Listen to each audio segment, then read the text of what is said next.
Palabra y vida. Con el padre Manuel Horta, desde Sevilla.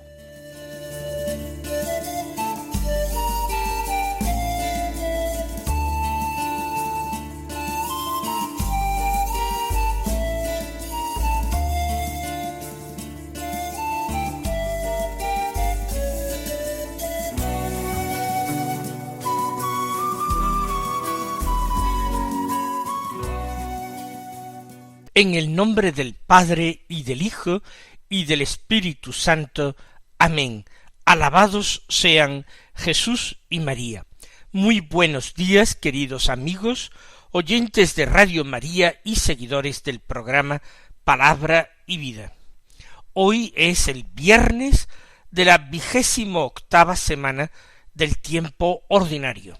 Este viernes es 17 de octubre, y en este día la Iglesia celebra la memoria de San Ignacio de Antioquía, un padre apostólico. ¿Qué son los padres apostólicos? Pues los padres de la Iglesia que enlazan directamente con los apóstoles, es decir, que escucharon, aprendieron, siguieron a alguno de los apóstoles. Por tanto, son de gran antigüedad. San Ignacio vivió entre los siglos I y comienzos del segundo. Probablemente nació en Siria en torno al año 35 o 50. Fue discípulo de San Juan y quizás también conoció a San Pedro. Era, ya lo hemos dicho, sirio, y en Antioquía se convirtió en el obispo de la comunidad, el tercer obispo de Antioquía. El primero fue San Pedro, le sucedió un tal Evodio, y en tercer lugar fue Ignacio. En la persecución de Trajano fue arrestado en Antioquía por confesar la fe en Cristo y fue condenado a morir en Roma. Había muchos juegos, peleas de gladiadores y fieras, y se le condenó a morir arrojado a las fieras en el anfiteatro. Y desde el viaje desde Antioquía hasta Roma fue una especie de solemne camino espiritual, litúrgico, y escribió en este camino 7 cartas, 6 a distintas comunidades cristianas por las cuales pasaba o cerca de las cuales pasaba: Éfeso, Magnesia, Trales, Roma, Filadelfia y Esmirna, y una 7ª carta particular al obispo Policarpo de Esmirna. Son cartas que son una verdadera joya de la primitiva literatura cristiana. Nosotros, en la liturgia de la misa de estos días, estamos leyendo la carta del apóstol San Pablo a los romanos. Hoy llegamos al capítulo 4, del que tomamos los versículos 1 al 8, que dicen así: Hermanos, ¿qué diremos que obtuvo Abraham, nuestro padre según la carne? Si Abraham fue justificado en virtud de las obras, tiene un timbre de gloria, pero no delante de Dios. Pues, ¿qué dice la Escritura? Abraham creyó a Dios, y le fue contado como justicia. A alguien que trabaja, el jornal no se le cuenta como gracia, sino como algo debido. En cambio, a alguien que no trabaja, sino que cree en el que justifica al impío, la fe se le cuenta como justicia. Del mismo modo, también David proclama la bienaventuranza de aquel a quien Dios le cuenta la justicia independientemente de las obras. Bienaventurados aquellos a quienes se les perdonaron sus maldades y les sepultaron sus delitos. Bienaventurado aquel a quien el Señor no le ha contado el pecado. Sigue San Pablo hablando de la fe que justifica, de la fe en Cristo Jesús, el Hijo de Dios, que salva. Ya escuchábamos ayer cómo no eran las obras de la ley, sino la fe en Cristo Jesús, la que hacía justo al hombre, la que lo salvaba. Vamos a continuar este argumento de Pablo. Él va a traer a la Escritura para probar esta tesis que ha enunciado. Dice, ¿qué diremos que obtuvo Abraham nuestro padre según la carne? Por tanto, se está dirigiendo ahora a judíos conversos al cristianismo, pero que tienen a Abraham como padre según la carne. ¿Qué obtuvo Abraham? Indudablemente, a poco que nosotros conozcamos la Escritura y el libro del Génesis, sabemos que Abraham obtuvo la amistad con Dios, obtuvo la salvación. Pues bien, ¿qué obtuvo Abraham nuestro padre según la carne? Si Abraham fue justificado en virtud de las obras, tiene un timbre de gloria, pero no delante de Dios. Abraham es un ejemplo magnífico, porque Abraham no había conocido la ley de Moisés. Abraham había sido obediente a Dios. Dios se comunicaba con Abraham a menudo. Lo trataba como un amigo trata a otro amigo. Le revelaba sus propios planes. Escuchaba la oración y la intercesión de Abraham y no le negaba nada. Abraham, el amigo de Dios. Pues bien, Abraham madrugaba para Dios. Es decir, estaba siempre disponible para Dios, para escuchar sus deseos y cumplir su voluntad. Disponibilidad. Aquí estoy, Señor. Heme aquí. Si él fue justificado por las obras que hacía, eso tiene un timbre de gloria humano. Qué hombre más cumplidor, qué hombre más recto, qué fuerte, qué digno, qué hombre más lleno de fuerza de voluntad, de tesón, de virtudes humanas. Sería un timbre de gloria, pero no delante de Dios. Sería puramente obra de Abraham. Y un hombre no puede justificarse, es decir, salvarse a sí mismo. Por tanto, está argumentando Pablo, Abraham no se justificó en virtud de las obras. Y ahora va a citar a la Escritura. Pues, ¿qué dice la Escritura? Abraham creyó a Dios y le fue contado como justicia.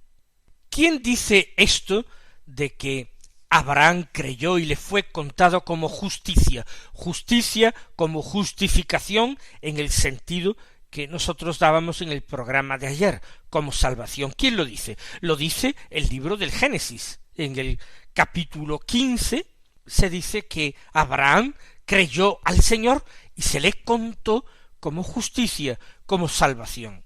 Esta frase la cita también Pablo en su carta a los Gálatas, que tiene prácticamente el mismo argumento, el mismo tema. La cita el apóstol Santiago en su epístola igualmente.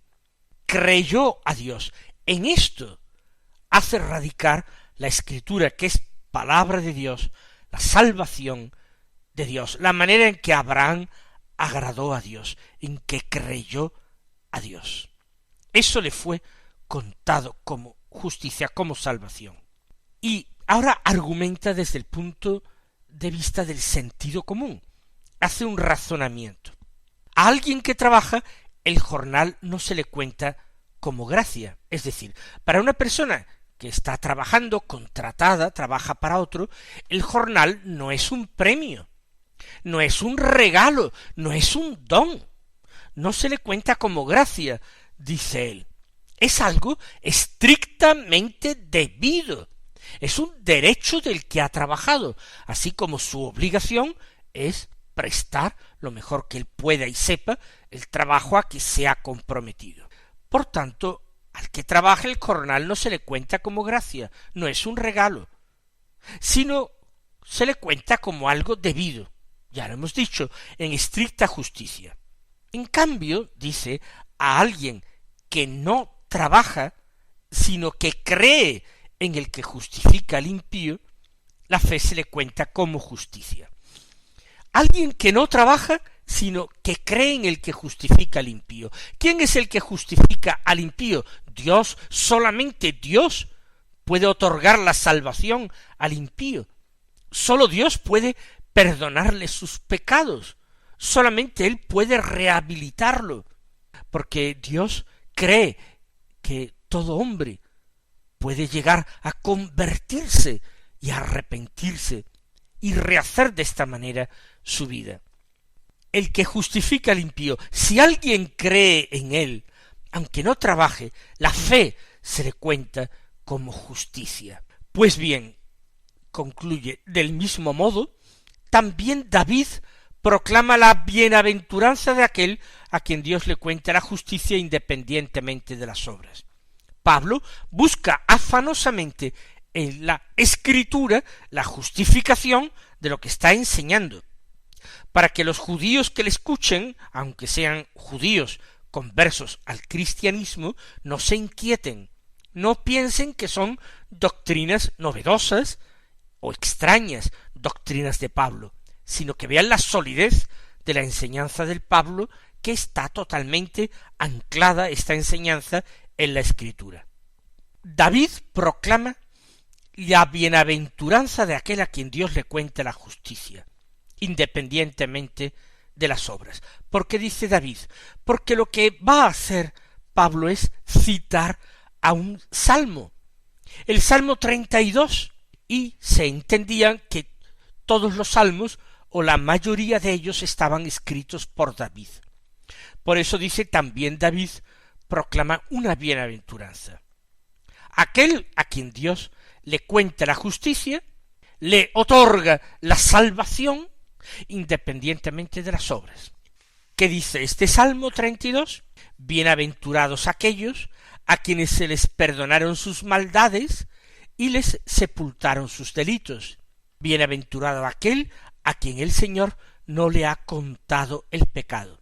Este es bienaventurado porque se ve perfectamente que el perdón, la justificación, no se la ha dado a sí mismo, no se la ha ganado, como un obrero merece el salario, el jornal que gana. No, el perdón, la justificación, no se lo ha ganado, sino que lo ha recibido de ese Dios bueno y generoso.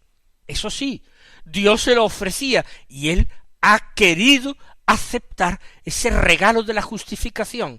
¿Cómo ha aceptado el regalo gratuito de la justificación? Creyendo en Dios, por la fe. Por la fe ha aceptado a ese Dios que ofrecía la salvación, a ese Dios que proclama la bienaventuranza de aquellos que son perdonados de sus maldades, a quienes sus delitos se les sepultan, porque por gracia de Dios, porque el Señor no le ha contado el pecado, por pura benevolencia. Vamos a pedirle al Señor que nosotros renovemos continuamente, diariamente, nuestra profesión de fe, que pidamos al Señor en la oración que Él fortalezca nuestra fe, que la guarde junto a sí, que nos haga pasar indemnes de todas las pruebas de la vida que nos ofrece la vida ordinaria, de esas tentaciones que ofrece el mundo y con que nos acecha el demonio y la carne. Que nuestra fe se mantenga intacta, nuestra fe en este Dios generoso y bueno que quiere la conversión y la vida del pecador, y no que perezca y muera.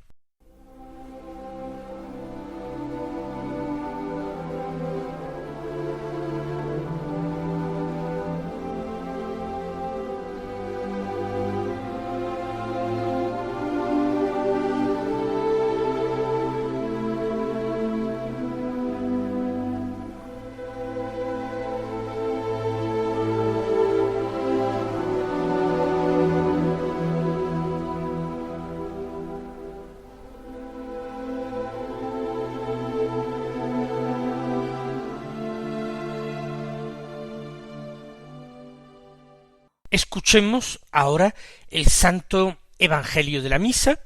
Es según San Lucas, del capítulo 12, los versículos 1 al 7, que dicen así: En aquel tiempo miles y miles de personas se agolpaban. Jesús empezó a hablar, dirigiéndose primero a sus discípulos. Cuidado con la levadura de los fariseos, que es la hipocresía, pues nada hay cubierto que no llegue a descubrirse, ni nada escondido que no llegue a saberse. Por eso lo que digáis en la oscuridad será oído a plena luz, y lo que digáis al oído en las recámaras se pregonará desde la azotea. A vosotros os digo, amigos míos, no tengáis miedo a los que matan el cuerpo y después de esto no pueden hacer más. Os voy a enseñar a quién tenéis que temer. Temed al que después de la muerte tiene poder para arrojar a la gehenna. A ese tenéis que temer, os lo digo yo. ¿No se venden 5 pájaros por 2 céntimos? Pues ni de uno solo de ellos se olvida Dios. Más aún, hasta los cabellos de vuestra cabeza están contados. No tengáis miedo, valéis más que muchos pájaros. Hay una situación en que Jesús está rodeado de gente. El evangelista dice miles y miles de personas, y hay que pensar que no se trata de una exageración, sino que multitudes seguían a Jesús, al menos ya en el 2.º año de su vida pública. Se agolpaban, pero Jesús, cuando comienza a hablar y a enseñar, no se dirige a las multitudes, sino dice San Lucas que se dirige primero a sus discípulos. Y se dirige a los discípulos en primer lugar para censurar una actitud, un estilo de los fariseos. Les dice, cuidado con la levadura de los fariseos, que es la hipocresía. ¿Qué es la levadura? Una sustancia que se añade, se mezcla con la masa para que toda la masa fermente. Puede ser que los fariseos sean personas que cumplen muchos de los mandamientos de la ley de Dios. Puede ser que sean personas que recen, que no defrauden, que no cometan adulterios, que traten bien a sus familias, que sean buenos trabajadores, honrados con todos. Podría ser. Lo malo es que tengan una levadura que no se nota, que va mezclado con todo lo demás, pero termina afectando a todo, haciendo crecer todo, haciendo hincharse todo. Hay una levadura que tienen los fariseos, que es la hipocresía, y esa hipocresía contamina todo lo que hacen, porque les hace cambiar de perspectiva y hacer el bien, pero solo para ser vistos, no para agradar a Dios. Y aunque la levadura no se advierte en la masa, por los efectos sí se advierte, se termina advirtiendo. Lo mismo lo de los fariseos. En las obras pueden ser impecables, pero la levadura de la hipocresía está presente en ellos y se terminará conociendo, terminará siendo patente, porque Dios es el que escruta los corazones y conoce los secretos de las personas.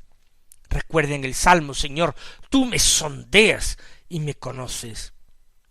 Dice el Señor, por tanto nada hay cubierto que no llegue a descubrirse, no hay nada escondido que no llegue a saberse. Todo eso es conocido, es sabido para Dios, que lee los corazones, que conoce las almas, que conoce al hombre por dentro, pero un día también se hará descubierto en el juicio final, cuando Cristo se siente como juez para juzgar a vivos y muertos.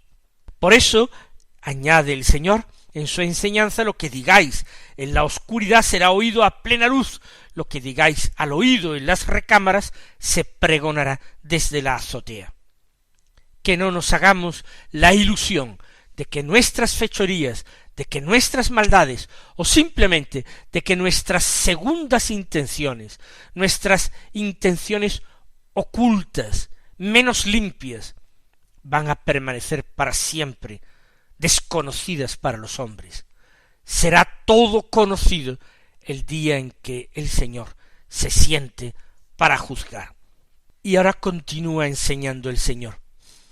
A vosotros os digo, amigos míos, no tengáis miedo a los que matan el cuerpo y después de esto no pueden hacer más. Porque no todo es matar el cuerpo. Hay una vida que no termina con nuestra vida temporal, nuestra vida en el tiempo, nuestra vida que podremos llamar también corporal en el cuerpo, nuestra vida mundana en el mundo, no termina aquí. Nuestra vida continúa en el más allá, continúa en Dios.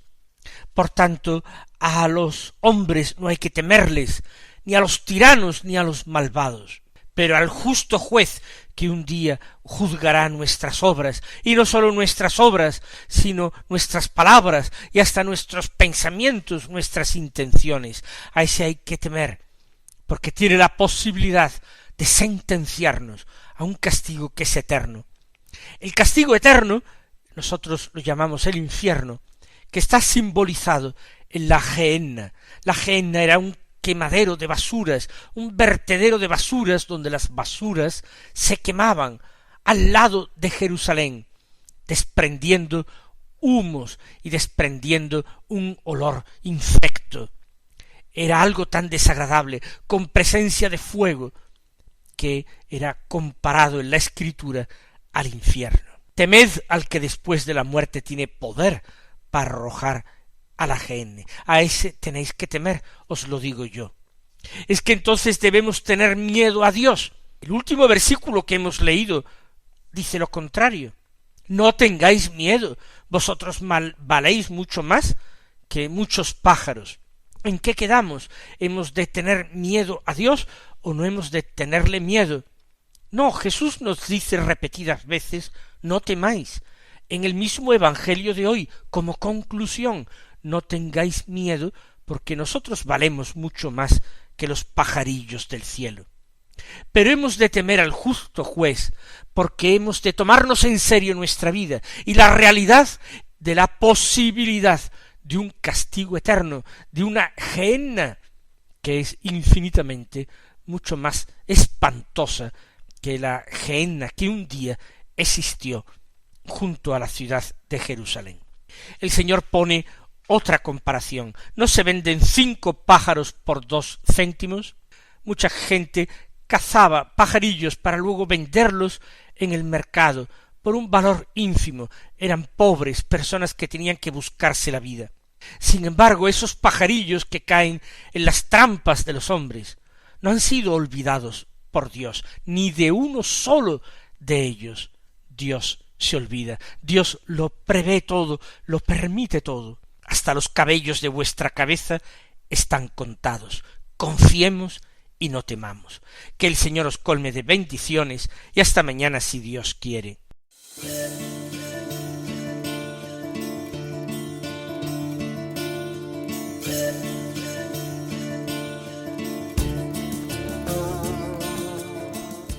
Han escuchado en Radio María Palabra y Vida, un programa que dirige el Padre Manuel Horta.